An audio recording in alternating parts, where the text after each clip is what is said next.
have said that if we face a certain kind of problem, then how to tackle that particular problem and how to compute the complete routes table, what is the method for that. Now, let us consider this particular system having the characteristic equation Qs, which is equal to s to the power 6 plus 2s to the power 5 plus 8s cube plus 12 is, sorry, 8s4 plus 12s cube plus 20s square plus 16s plus 16 equal to 0. Now apply route stability criterion, because we want to investigate the stability of this particular system. Do it.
Do it fast.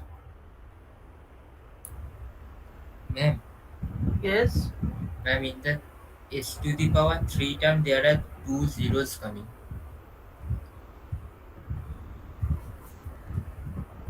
সবার হয়েছে? So the elements of the first two rows, the first row will correspond to a term which is s to the power 6, and the elements, I guess you'll be able to, so better. So s to the power 6. So the elements of this row will be 1, 8, and 20. 1, 8, and 20, and the last element will be 16. So the last element is 16. And the row corresponding to the term s to the power 5 will contain terms which are 2, 12, and 16, right? So these are the elements of the first two rows. So from these elements, now we'll start computing the rest of the routes table. So as we can see from this, s to the power 6, s to the power 5. Now s to the power row will again will, if we compute, then we'll find that the elements of this particular row are 2, 12, and 16 again, right? Please respond. Yes, ma'am. So after s to the power 4, this particular row, now it's turn to find out the elements of the next row. That means the row corresponding to the term s cube, right? And we find that the first term is 0, the second term is 0 of this particular row. And is there any other non-zero term in this particular row? No, ma'am. No, ma'am. Right. So this is the second kind of problem that we face. So what is the difference between difficulty number 1 and difficulty number 2? Again, let's get back to the that particular problem where we solved this difficulty number 1. And what was the nature of this difficulty? Yes, the first element of a row is 0, but the row does contain some other non-zero terms. Clear? That was the nature of the first kind of problem. Am I clear? Again, I repeat that in this case, the first element of a row is 0, but the row contains some other non zero terms. Clear?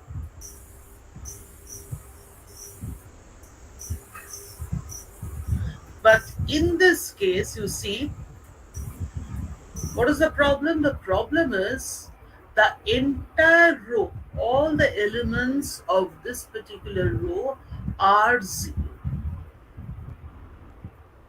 So, have you understood what is the difference between the first kind of problem and the second kind of problem? Or, in other words, difficulty 1 and difficulty 2? Clear, ma'am. Clear? Okay.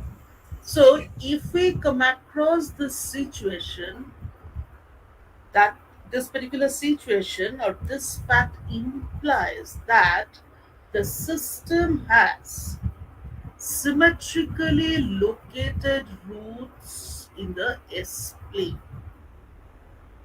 right? So if the sum of the roots of the characteristic equation are symmetrically placed,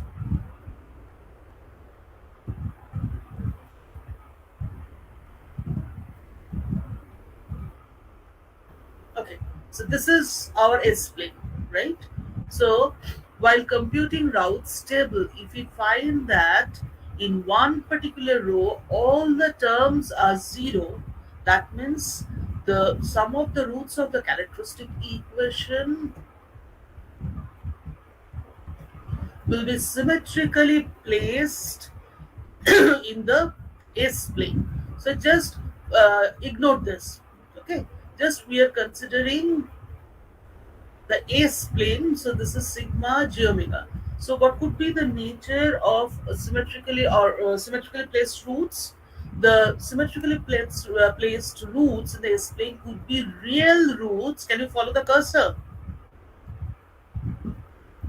Yes, ma'am. So real roots with opposite sign. Have you understood? Of same value. Real roots with opposite sign but with same value, like plus minus 2, say. S equal to minus 2, S1 is equal to minus 2, and S2 is equal to plus 2. So those two roots will be symmetrically placed. Or roots, conjugate root pair on imaginary axis. Those are also symmetrically placed roots on the S plane. Okay? Or complex conjugate root pair. Please follow the cursor. Complex conjugate root pair forming a quadrant like this, this, this, and this. Okay. So complex conjugate root Yes, ma'am. pair following, that means this two complex conjugate root pair as well as this two complex conjugate root pair having same sigma value but opposite with opposite signs and having same omega value or any combination of this.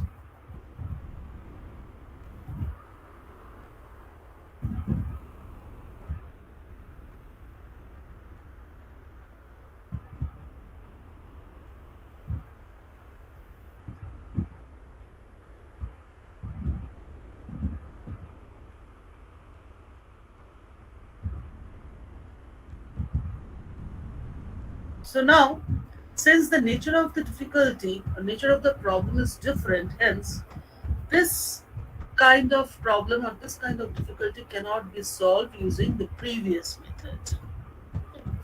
Now, this is the row. You see, this is the row containing all 0 terms, right? Now, if I consider the row just above the row, this particular row, just above the row containing all 0 terms, and with the elements belonging to this particular row, which is just above the row containing all zero terms, if we form a polynomial, then that particular polynomial will be called an auxiliary polynomial. Do I have to repeat?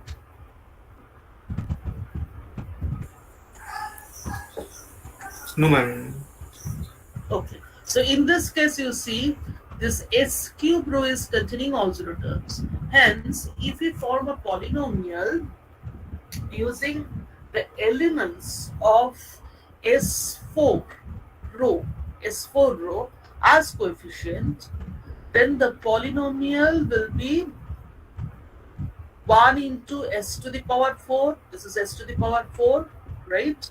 Then alternate terms will come. So 1 into s to the power 4 plus 6 into s squared plus 8 into s to the power 0. Clear?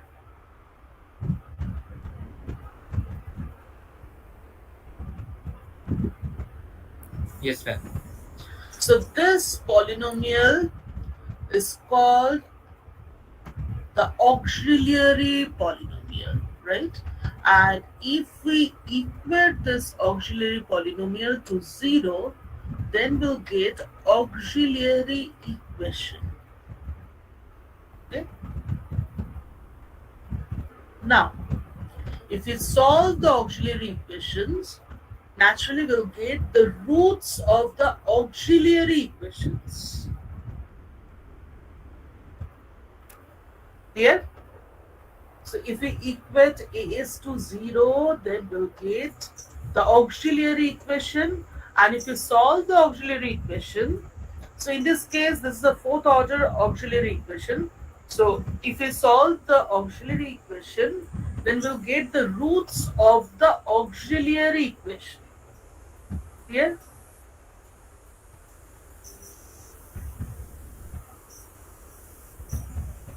Yes, ma'am. Clear.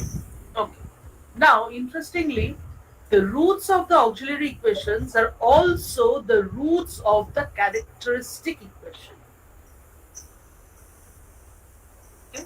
So this is the fourth order equation. So if you solve this equation, we'll get 4 roots.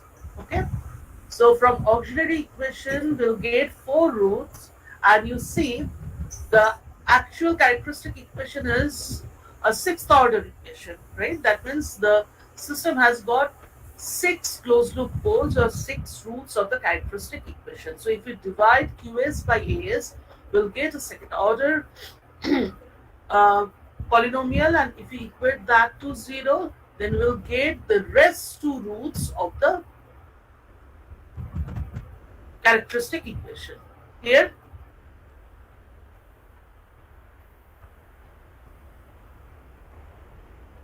Yes, ma'am. now the roots of the auxiliary equations are of significance. Why?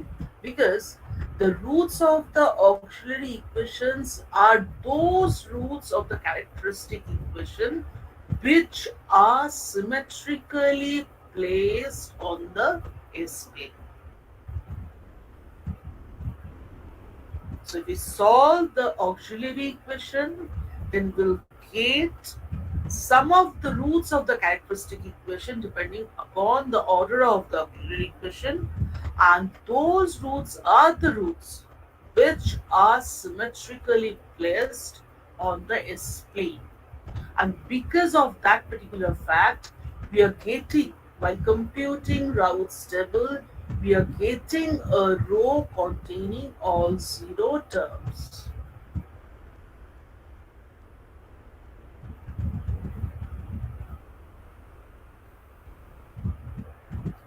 Have you understood this?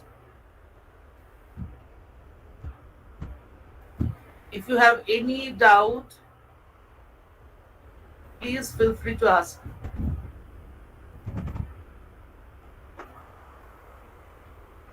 So far, is this clear?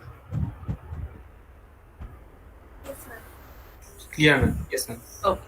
So we have formed the auxiliary polynomial, and therefrom we have formed the auxiliary equation. We have solved. We can solve the auxiliary equation. and we can find the symmetrically placed roots of the characteristic equation. But the question is, what about the stability of the system? What about the stability of the system? Now, to ascertain the stability of the system, one thing is clear. One thing is clear, if we come across this kind of problem, this kind of difficulty, then it's pretty clear that the system will not be an absolutely and asymptotically stable one, isn't it? Why? Because, as I said, the nature of symmetrically placed roots could be real roots with opposite signs. That means one root will be lying in the right half of the S-plane. So the system, under that particular case, the system will be unstable. Okay, or complex conjugate root pair forming quadrates. In that case also, two complex conjugate or one complex conjugate root pair will lie in the right half of the S-plane, thus making the system unstable, right? Or any combination Yes, of ma'am. this. And the third option is conjugate root pair on imaginary axis. Only conjugate root pair on imaginary axis, right? No quadrates, no real roots with opposite sign. In that case also, the system is not an absolutely stable one. The system is not an asymptotically stable one, isn't it? At best, the system could be termed as a marginally stable one or a limitedly stable one.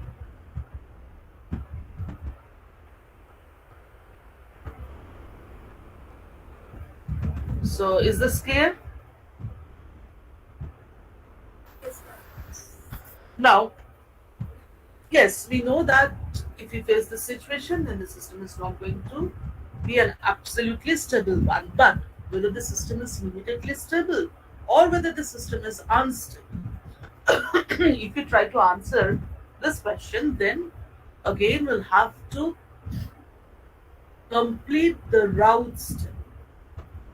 Okay, and yes, we know route stability criteria. After completing the route stable, we'll inspect the terms appearing in the first column of route array if we can complete the route stable. Okay, we don't know yet how to complete the route stable. Anyway, for the timing, let's assume that by some means we can form the complete route table. Then we can inspect the terms appearing in the first column of route array. And if we find that, that means somehow this 0 has to be substituted by some other number. And if we find that there is no sign change in terms of the or there is no sign change of the terms appearing in the first column of route array, then our conclusion would be that the system is limitedly stable. And if we find that yes, there are some sign changes in terms of the sign changes of the terms appearing in the first column of route array, then our conclusion would be the system is naturally unstable, right? And by solving this, as I said, solving this auxiliary equation, we'll be able to find out the locations of the roots which are symmetrically placed. That means the locations of the roots which are lying in the right half of the S-plane. So the next point is how to complete this route step. Now this is our auxiliary polynomial. We have formed the auxiliary polynomial taking the elements of the row just above the row containing all zero terms as the coefficients, right? Now next what we will do, look, this is the row corresponding to a term s to the power 4, and the next row is s cube, and this s cube row is containing all zero terms. So what we'll do, we'll take a first derivative of the auxiliary polynomial with respect to s. That means the operation is das by ds. So we'll take the first derivative of the auxiliary polynomial with respect to s, and in this case, for this particular example, dAs by ds will be equal to 4s cube plus 12s, right? Yes, ma'am. Now, see, this is s cube term. So, we'll substitute this 0 by this coefficient 4, and we'll substitute this 0 by this coefficient 12.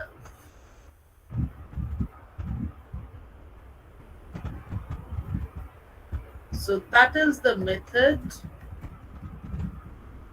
by which we can replace the zeros, all the zeros. So now we have replaced 4 over here and we have put 12 over here. So since these are not zeros any further, so now we can compute the complete Raoult's table. So S cube row will now contain elements which are 4 and 12. Now you complete the rest of the table.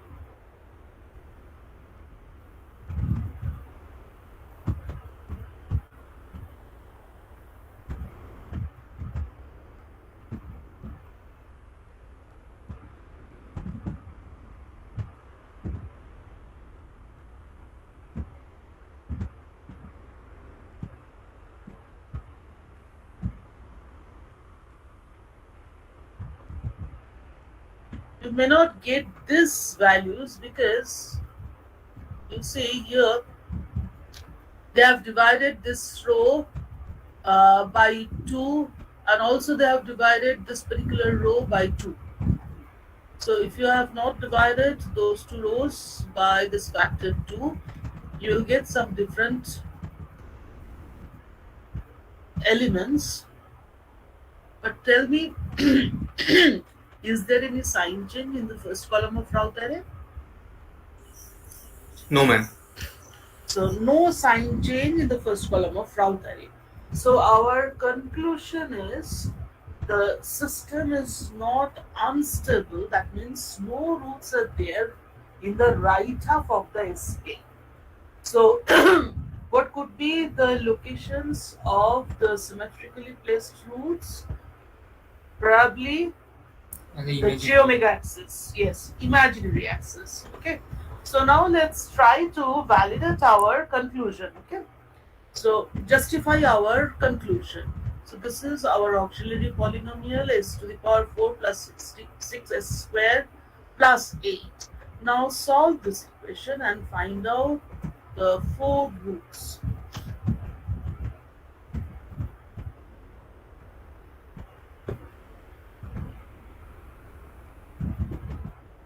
And we'll try to verify the fact that whether these 4 roots are really on the imaginary axis or not.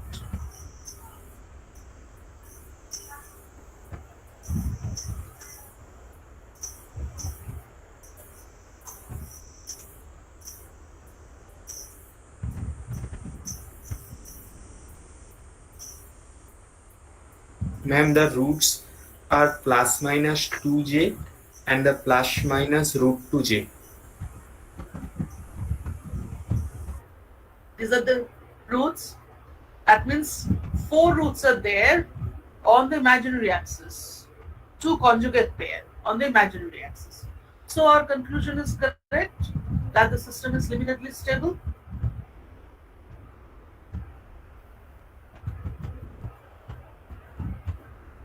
Clear?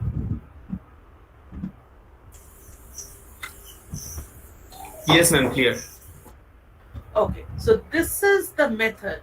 This is the method with the help of which we can solve the second kind of problem.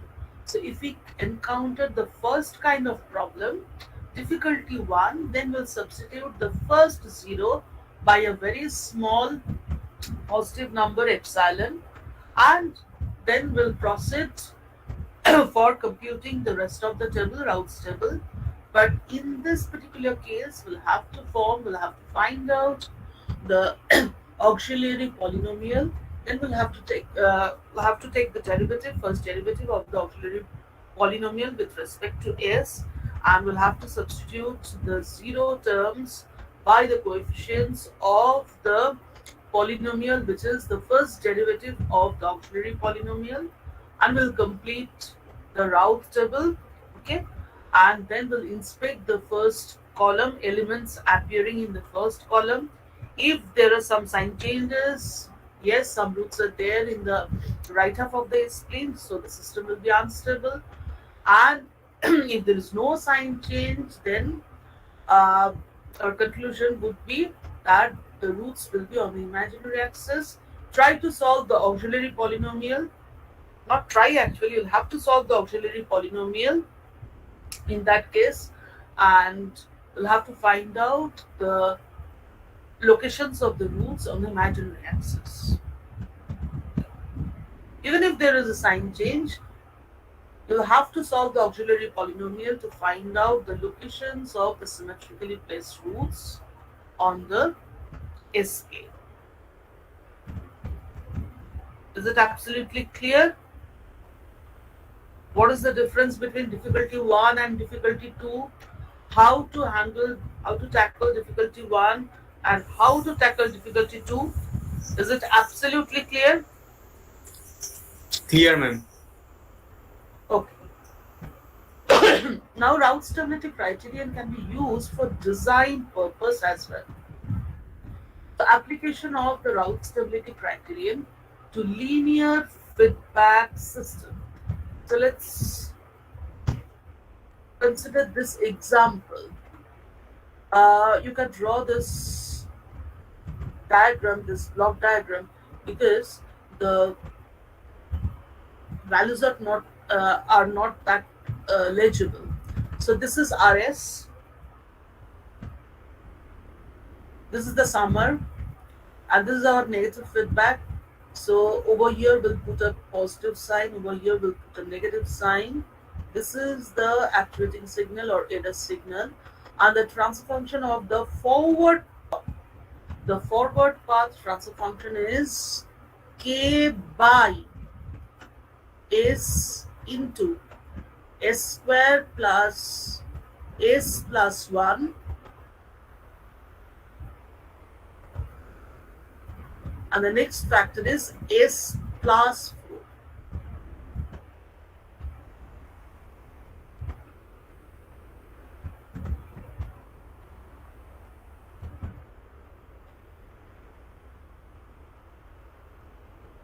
And obviously this is the control output Cs.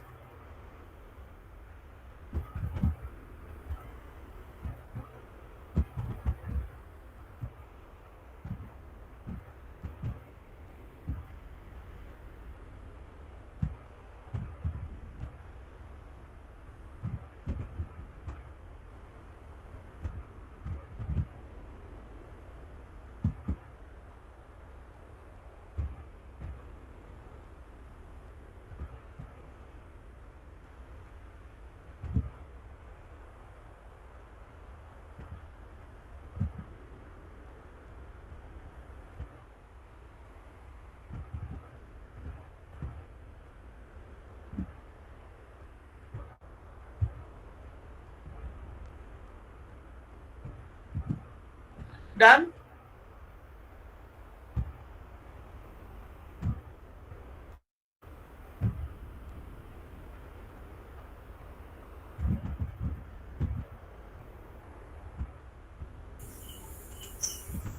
Yes, ma'am. It Now you will see. Yes. it will be GS by 1 plus GS, na? What's the transfer function of this system? Yes. I'm coming to that. Now you see, Okay. this k, we have not specified the value of k. So often, this is called the forward path gain. This forward path gain k is made to be a variable one. Why? Because by tuning the value of gain k, we can improve the performance of the system if the performance is not up to the mark, right? So if we increase the value of gain k, then what will happen? The response of the system will be faster. The response of the system will be faster, and obviously we want a fast system. That means the rise time will be less, number one. But there is another problem. If we go on increasing the value of then time, uh, the system might become unstable. The system will become unstable. So suppose we want to improve response the response of the system, and if we want to make the system a faster one, in that case we'll have to set the value of gain k to be a high one. Now the problem is that while setting this particular value of gain k say equal to k1, which is pretty high, first of all we'll have to check whether for that particular value k is equal to k1, whether the system is stable or not. So what is this notion of stability? Conditional stability. That means if this value, if this gain k is a variable one, then if we, for the design purpose, if we want to tune the value of this gain k, then first of all we'll have to find out the range of gain k for which the system is stable. Is it clear? Yes, ma'am. And similarly, we can specify gain k, we can fix this particular gain, and we can vary some other system parameter. So in that case also we can apply Raoult stability criterion to find out the range of the system parameter for which the system will be stable. So what we'll do in this case, we're assuming that k is the tuning parameter. So fine, this is the forward path gain. So to apply Raoult stability criterion, we know that we need the characteristic equation. Hence, from this forward path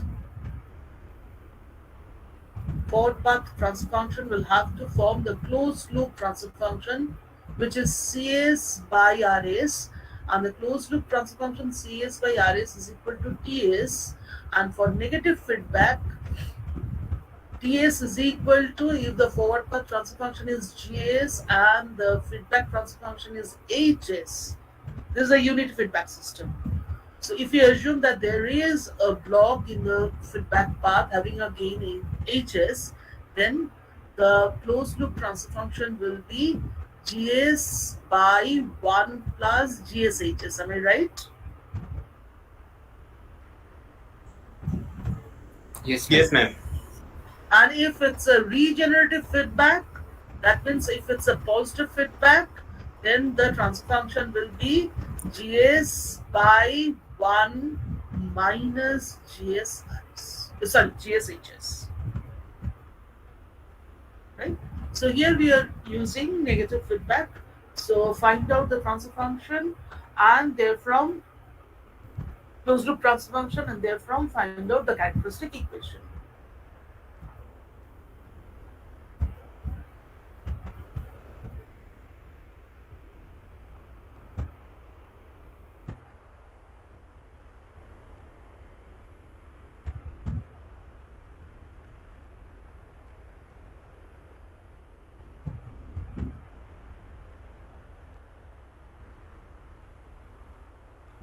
So the characteristic equation will be very simple. It's very easy to find out the characteristic equation.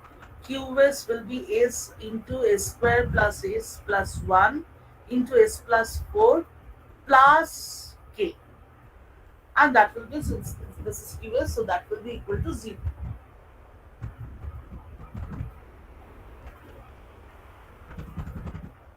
Right? So multiply these factors and express Qs in polynomial form. Please check. I haven't checked. Um, check. Please check whether the characteristic equation is correct or not. S to the power 4 plus 5s cube plus 5s square plus 4s plus k. Whether the coefficients are correct or not.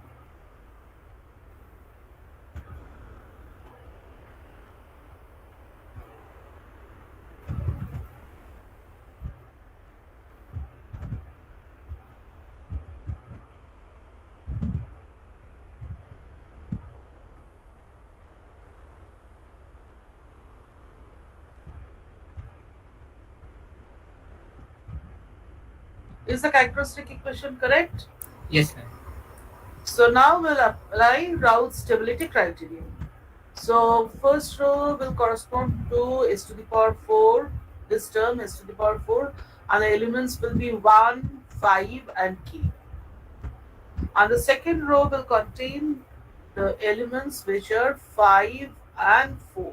So since we have a k, a variable parameter over here, so that means some of the terms of the Raoult's table will be function of k. So no problem. So let's try to complete the Raoult's table.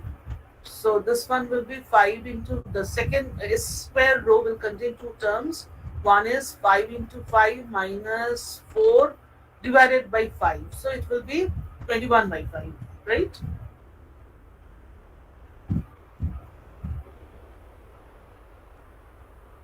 Yes, ma'am. And the second term will be simply k.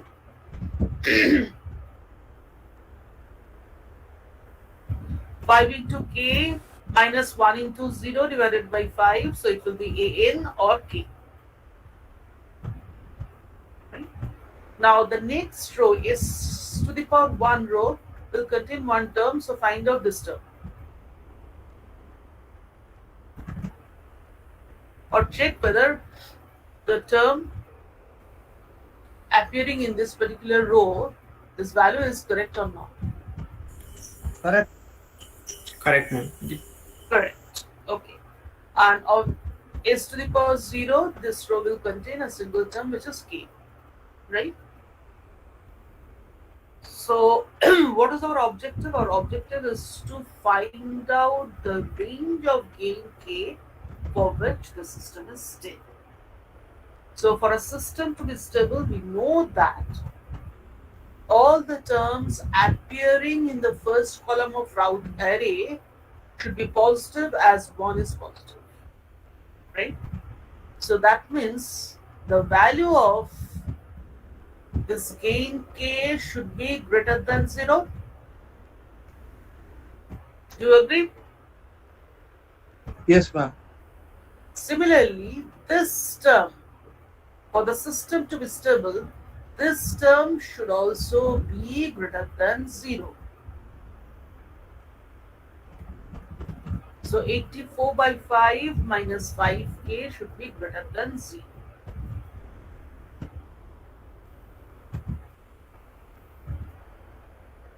Do you agree? Yes, ma'am. So what is the range of gain k for which the system is stable? The range of gain k is from 0 to 84 by 25. So within this range, we can set any value of k and the system will remain stable. Clear?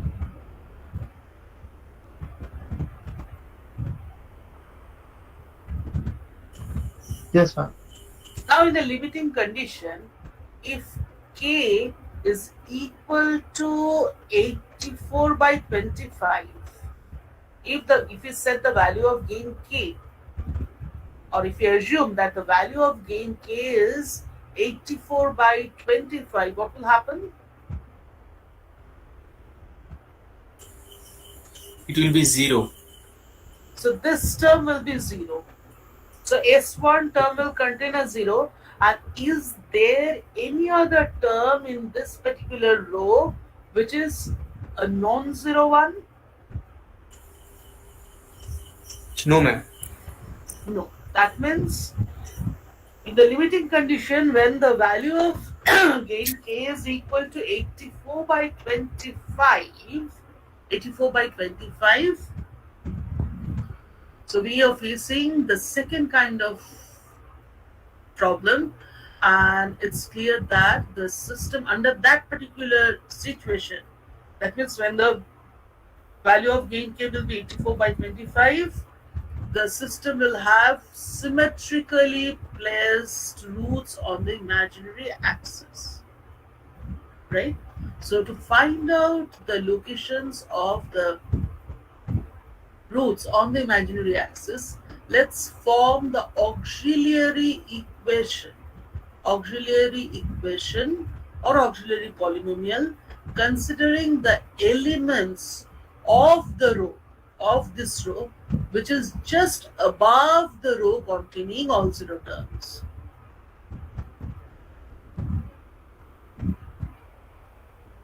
Here,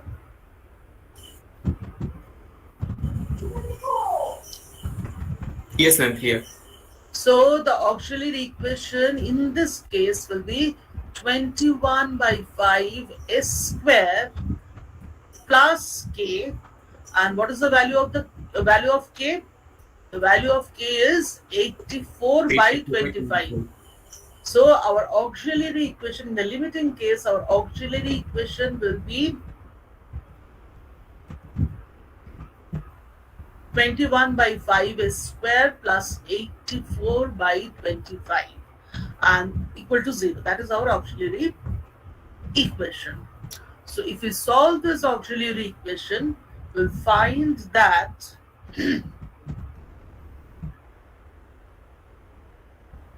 we are getting conjugate root pair on the imaginary axis, isn't it?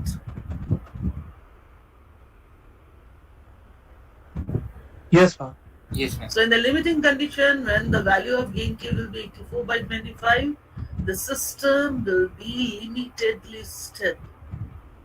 And s equal to plus minus j root over 4 by 5. This can be expressed as plus minus j omega 0. So if conjugate root pair appear on the imaginary axis, that means the system will exhibit sustained oscillation, undamped oscillation. Can you recall this fact? Yes, ma'am. Okay. So what will be the frequency of that undamped oscillation? Root over 4 by 5. Root over 4 by 5. So the frequency in the limiting condition, when two roots will appear on the imaginary axis, the system will exhibit undamped oscillation as the system is a limitedly stable one, and the frequency of that undamped oscillation will be root over 4 by 5 radian per second.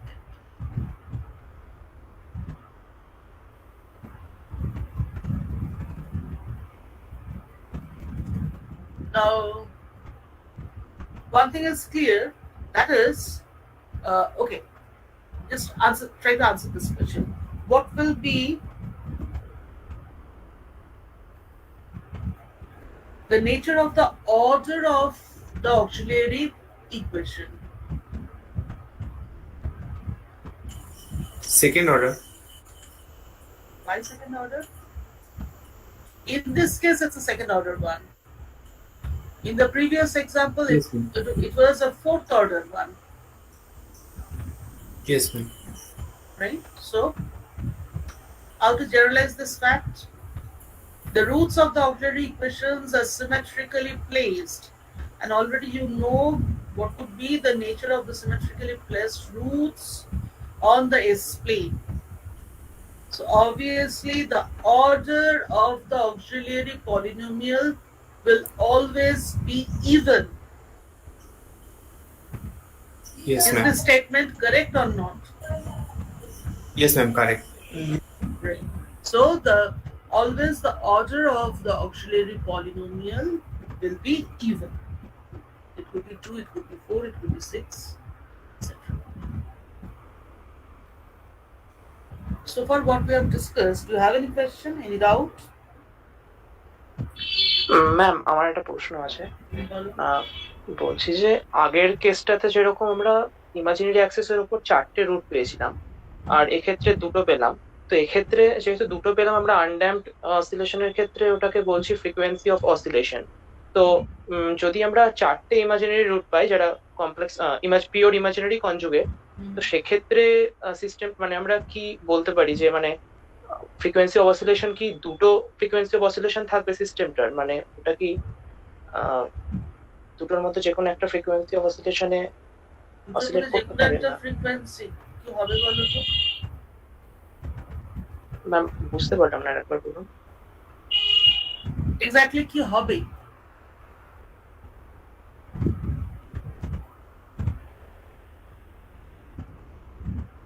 These are the four roots. তাহলে first দুটো root, if we consider first two roots, the frequency of oscillation is root 2 radian per second, right? If we apply the same logic, Yes, ma'am. and for these two roots, or for this conjugate pair, the frequency of oscillation will be 2 radian per second. Yes, ma'am. Assume a fixed amplitude, though the amplitude will also depend anyway.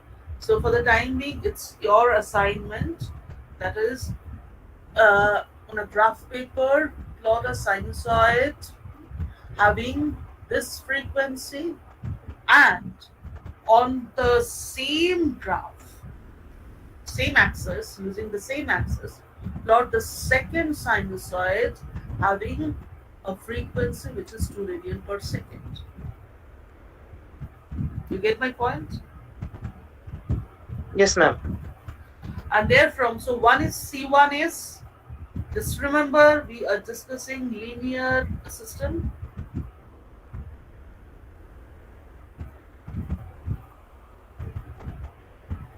We are discussing linear system, right? Yes, ma'am. Otherwise, So transfer. one undamped oscillation having this frequency, that component of the output can be represented as C1t. Yes, ma'am.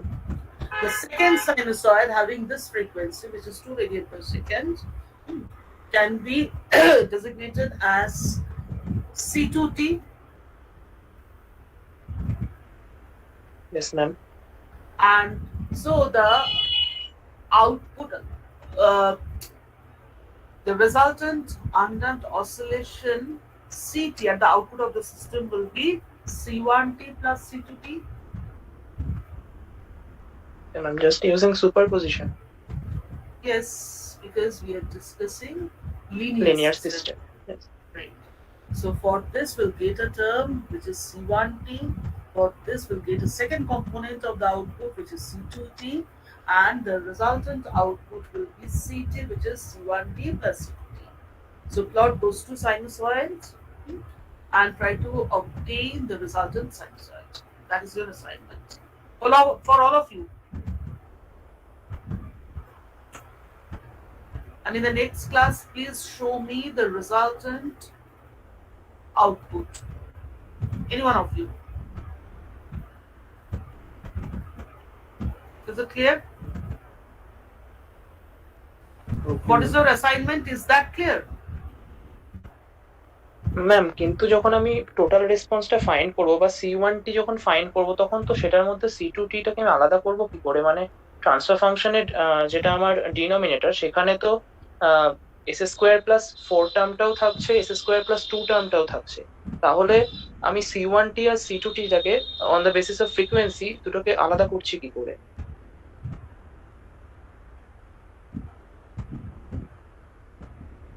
Okay, in that case, try to find out the factors. Take Laplace inverse. Just consider these four roots. Suppose we are considering a system having this characteristic equation. This is the characteristic equation. Consider a fourth order system having a characteristic equation which is QS which is equal to s to the power 4 plus 6s square plus 8 equal to 0. That is QS. Factorize this equation, okay, or this polynomial. So express this in factored form.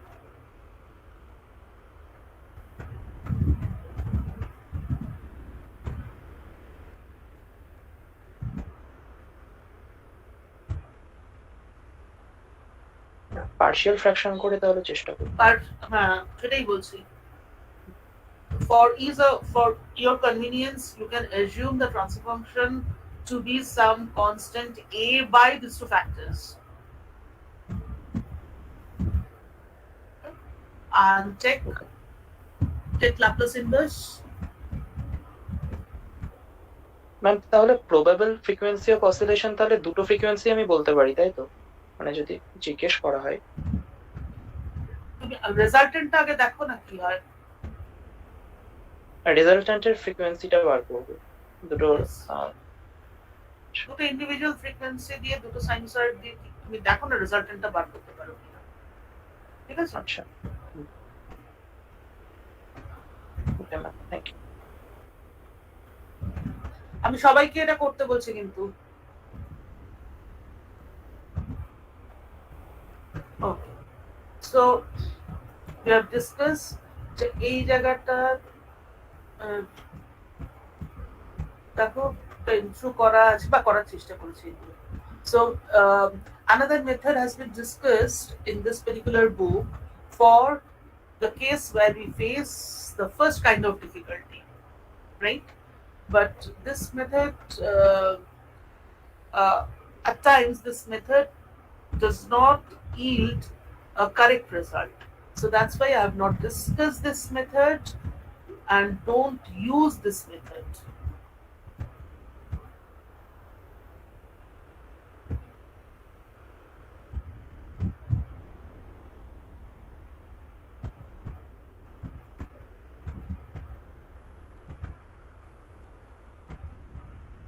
So to ascertain the stability of the system, we'll use Raoult stability criterion.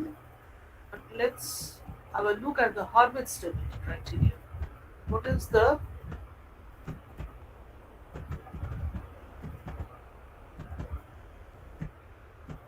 statement of Hurwitz stability criterion? Again, just like Raoult stability criterion, we'll consider the characteristic equation, and these are the coefficients of the characteristic equation, right? And we are assuming, without any loss of generality, we are assuming a0 to be greater than 0. Now, for the stability of the system, it is necessary, this is the statement of Hurwitz stability criterion. So what is the statement? The statement is, for the stability of the system, it is necessary and sufficient that, one that is missing here, that the indeterminants formed from the coefficients a0, a1, an of the characteristic equation be positive if a0 is positive. So be positive when as a0 is positive. So that is the condition for stability, and the condition is necessary as well as sufficient condition.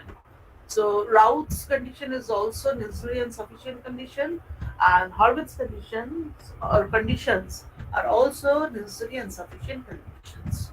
Right? So I repeat, for a system to be stable, it is necessary and sufficient that a number of determinants that we form using the coefficient a0, a1, an of the characteristic equation be positive if a0 is positive, or in other words, a number of determinants should be of same sign. Right? And how to form this determinant?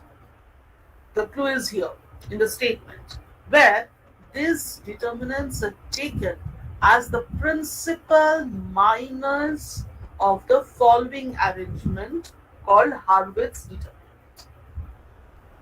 Clear? So first, we'll try to learn what is the Harvard's determinant.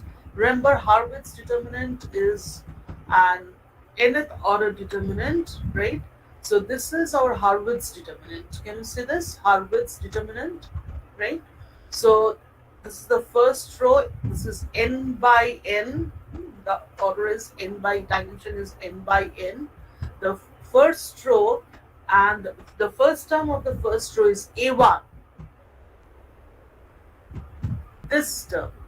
The second term or the coefficient of the term is to the power n minus 1. So in the first row we'll put a1, then the second element of the first row will be a0. We're moving like this. So a1, can you see this?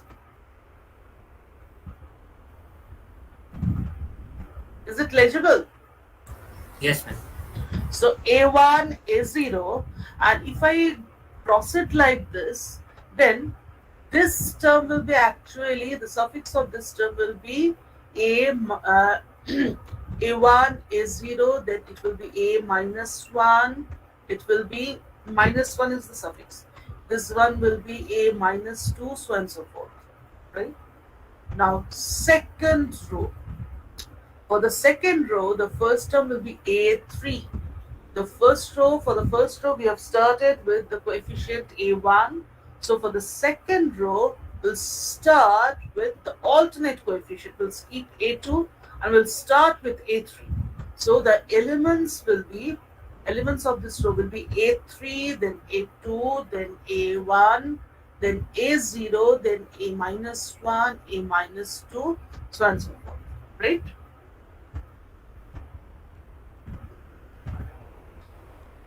Similarly, the elements of the third row will be a5, a1, a3, a5. So the first element is a5, then you put the elements in this particular order, that is a5, then a4, then a cube, a2, a1, a0, a minus 1, etc. So in the first row, total n number of coefficients will be there, n number of elements, not the coefficients, sorry. N number of elements will be there. In the second row, n number of, and the last row, that means the nth row, what will be the, this is a1, this is a2, this is a3. Sorry, this is a1, this is a, sorry. This is a1, this is a3, this is a5. So what will be the first element of the nth row? a2n minus 1. Right. So the first element of the nth row will be a2n minus 1, right? So this coefficient a2n minus 1, or rather 2n minus 1 is greater than n or not?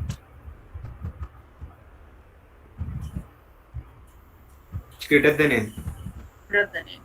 So the other elements will be in sequence a2n minus 1, a2n minus 2, a2n minus 3, and if we proceed in this manner, then the last two elements, the last but one element will be an plus 1, and the last element will be a. Isn't it?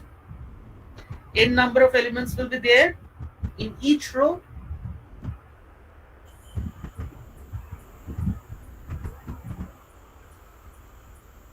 Yes, ma'am. So, to apply Harvard's criterion, first of all, we'll have to form this Harvard's determinant. And this Harvard's determinant, this is denoted as delta n. This n by n determinant, the entire arrangement, that means the Harvard's determinant, is denoted by delta n.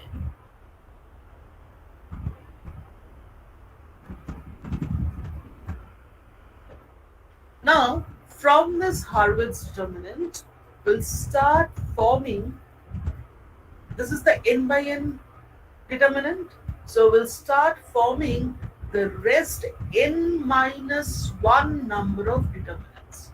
How? How?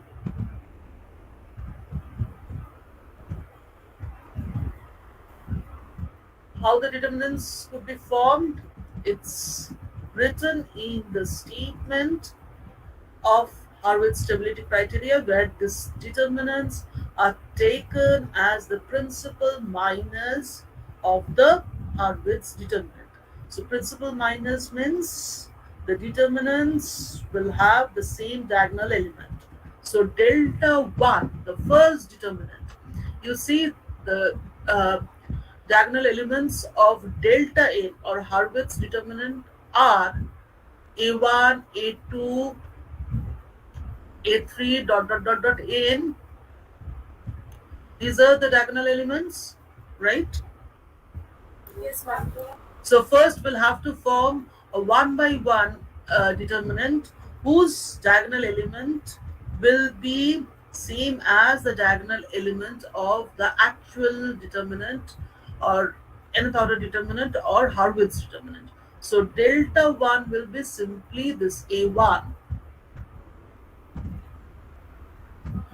Delta 2, so from this suffix 2 we can understand that it's going to be a 2 by 2 determinant, and the diagonal elements should be same as the diagonal elements or should be subset of the diagonal elements of Harvard's determinant. Hence the 2 by 2 determinant or delta 2 will be a1, a0, a3, a2. Can you follow the cursor?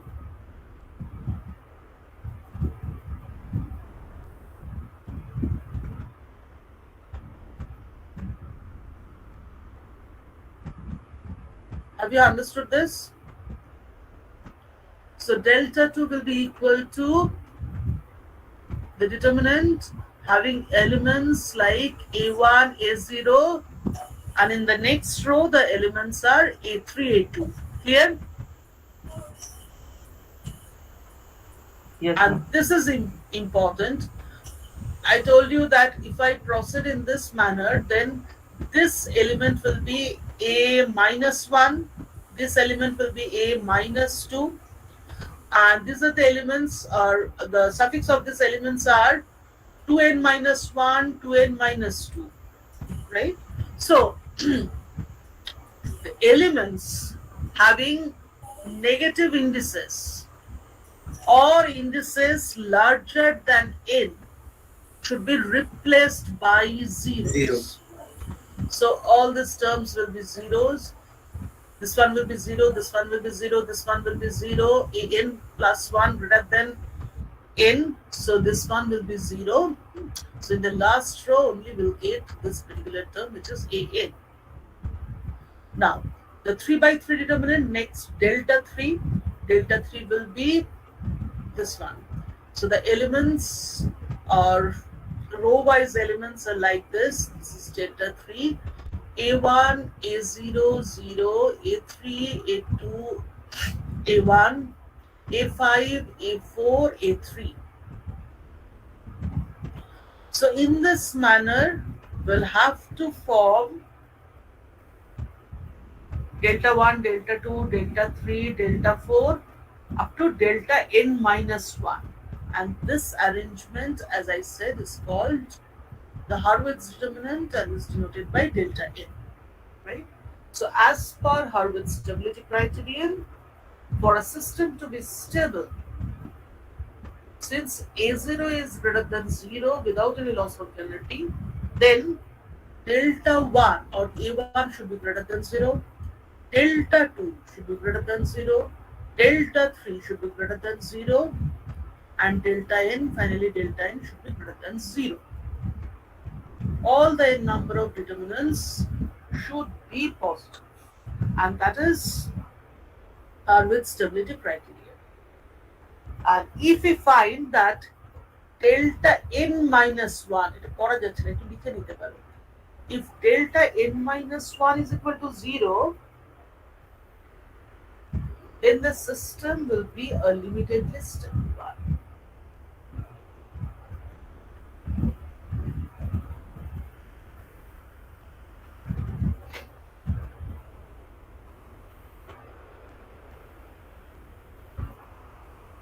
Now we can compare Harvard's stability criterion with route stability criterion.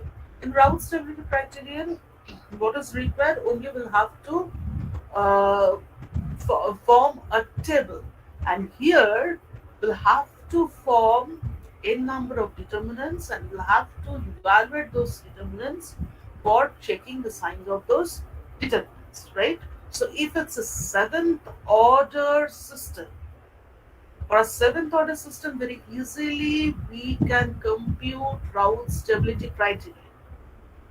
Or sorry, we can compute route stable, right? Already we have applied route stability criterion for a sixth order system. Okay, but for a seventh order system, even for a sixth order system, we'll have to form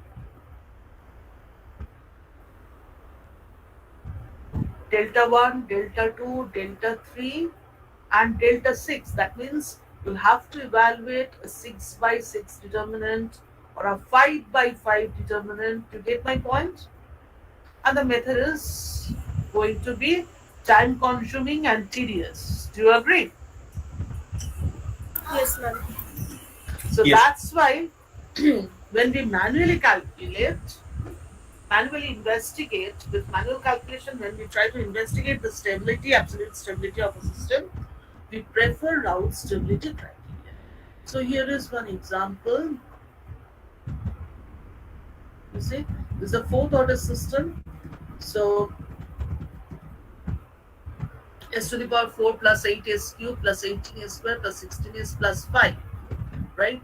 So the delta, if we write down the Hurwitz arrangement, the first element of the first row will be 8 and the second element of the first row will be 1. A1 is 0. And rest of the term, the other two terms will be 0. Now A3,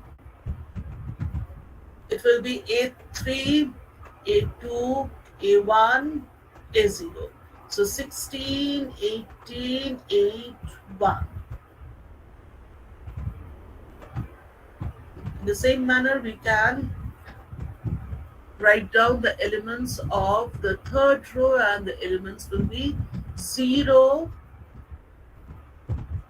5, 16, 18. And as we have seen, the last row will contain these terms, which is 0, 0, 0 and 5. Clear?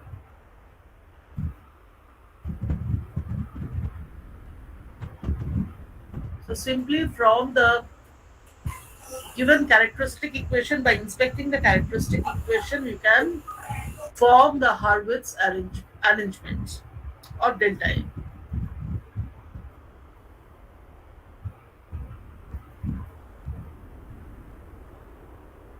Have you understood this?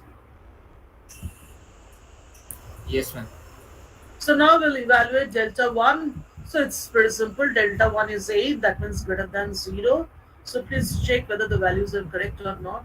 So delta 2 will be 8, 1, 16, 18. 2 by 2. And they have computed the value to be 1.8. Please check it. And sorry, it's greater than 0. So this is delta 3. Again, this is greater than 0. And the last one is delta 4. That means the Hurwitz arrangement. So it's pretty simple. 5 into delta 3. So that is also greater than 0, and hence the conclusion is the system under consideration is a stable one.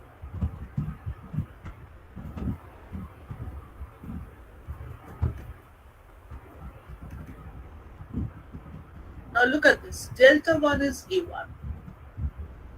What is delta 2?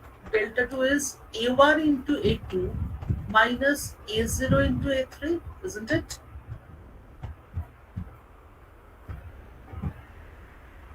Yes, ma'am. And what was our B1?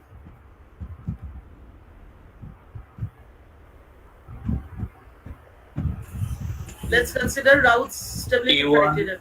E2 minus A0 into A3 by A1. So that is from Harvard stability criterion, B1 is delta 2 by delta 1. L2 by A1. Delta 2 by delta 1. Yes, ma'am. Yes, ma'am. To put it in a general form. Yes, ma'am. So if you proceed, you will find that B1, as we have just seen, B1 is equal to A1 into A2 minus A0 into A3 by A1. So that is delta 2 by delta 1. Now, Raoult stability criterion demands that B1 should be positive,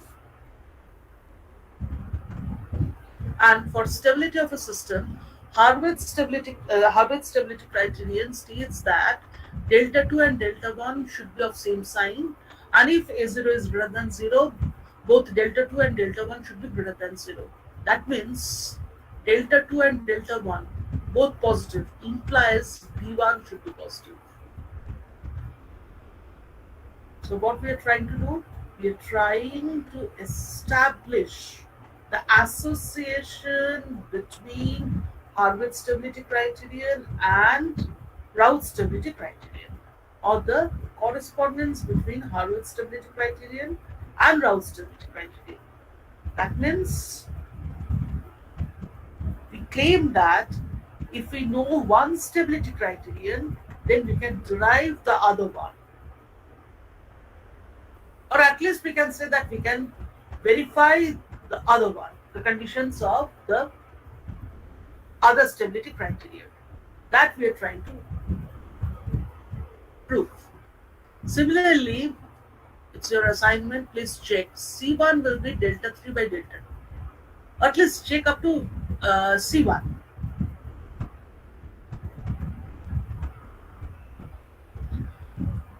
Likewise, D1 will be delta 4 by delta T. And what are the C1 and B1? These are B1, C1, D1. So B1 already we have seen is equal to delta 2 by delta 1. C1 will be delta 3 by delta 2. D1 will be delta 4 by delta 3.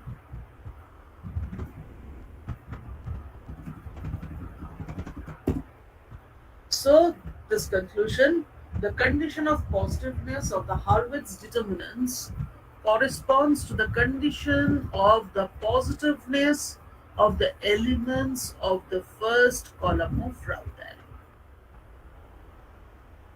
Please check whether you have understood this or not.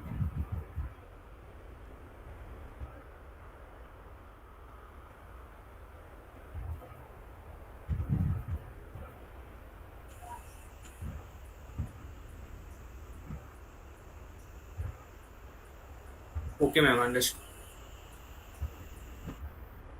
So this chapter is complete, the first chapter, and some salient points are there, salient features, salient points, which I have jotted down here. Some key points. Please go through this.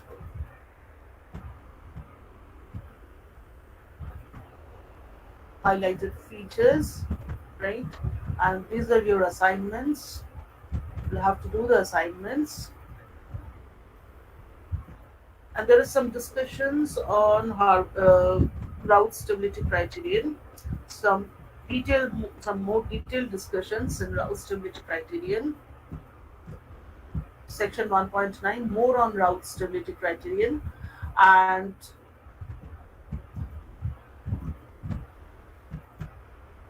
we'll have to go through this, and you should try to understand this point.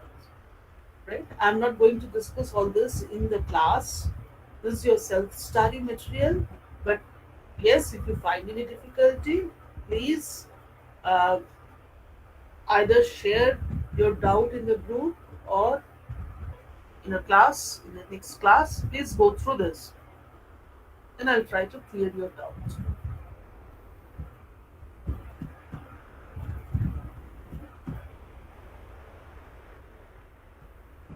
What what we have discussed, what we have learned so far, if you have understood those themes, then you'll be able to understand this points as well.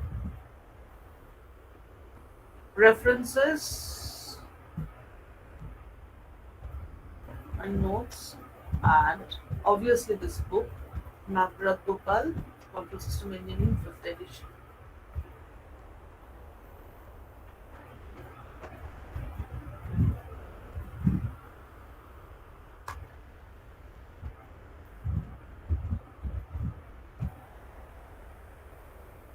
So, do you have any question?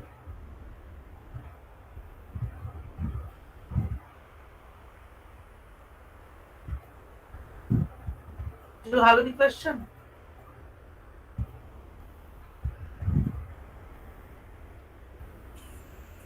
No, ma'am.